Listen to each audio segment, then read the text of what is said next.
rehetra mpanaraka ny fandarana voambolana kristianina indray androany indray tsika hianatra voambolana vaovao dia ny amin'ny hoe Jéhovah Jireh.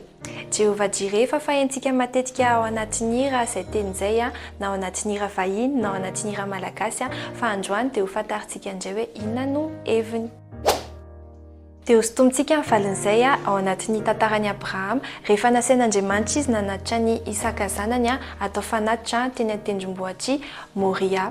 Hitantsika moa izay tantara izay ao anatin'ny bokin'ny Genesis toko faharoa amby roapolo. Dia rehefa nandeha izy mianaka nandeha teny an-tendrombohitry Moria hoe atao fanatitra zany Isaka dia teny an-dalana Isaka nanontany an'ny dadany. Hitantsika izay eo amin'ny andininy fahafito hoe indro ny afy sy ny kitay fa iza kosa izay ondry atao fanatitra hodorana dia namaly Abrahama ao amin'ny andininy fahavalo hoe Andriamanitra no ahita izay ondry atao fanatitra hodorana hozy izy.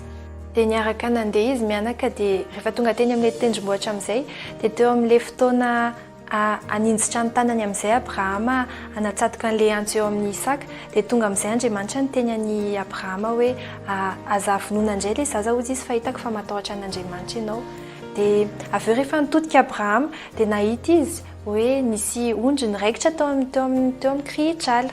Dia nefa rehefa tamin'ny tonga teo izy mianaka dia tsisy ninona teo, tsisy ondry teo fa Andriamanitra zany nanome ondry ho solon'i Isaka atao fanatitra. Hitantsika izay eo amin'ny andininy fahatelo ambin'ny folo dia mitohy eo amin'ny andininy fahaefatra ambin'ny folo dia nanomboka teo hozy izy ny tenin'Andriamanitra no nahatonga ny Abrahama nanao an'ilay tany nametraka ny anaran'ilay tany hoe Jéhovah Jireh.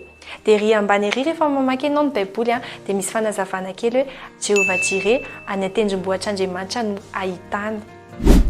Dia izay zany mamaly ny fanontanian'i Isaka rehefa nanontany izy teny ambony hoe aiza hozy izy izay ondry atao fanatitra hodorana dia niteny anazy Abraham Andriamanitra no ahita izay fanatitra hodorana hozy izy. Dia manazava nefa ny tenin'Andriamanitra hoe Jéhovah Jireh any an-tendrombohitr'Andriamanitra no ahitana. Izany hoe Andriamanitra zany nanome an'ilay fanatitra nanome an'ilay ondry ho solon'i Isaka atao fanatitra hodorana.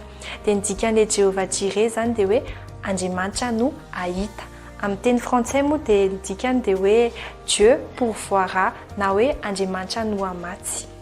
Dia ny anjarantsika ianao zany manao ny sitrapon'Andriamanitra tahaka ny Abrahama fotsiny fa Andriamanitra no ahita izay ilainao, izy no hanome izay ilainao, izy koa no hamatsy izay rehetra ilainao.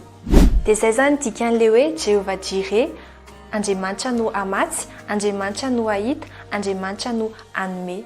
Dia misaotra anao nanaraka ny fandarana hatramin'ny farany indray mino fa nahazo zavatra vaovao indray ianao androany dia manasa anao hizaran'izay amin'ny namanao raha nahasoa anao dia manaraka indray tahiny Jesosy.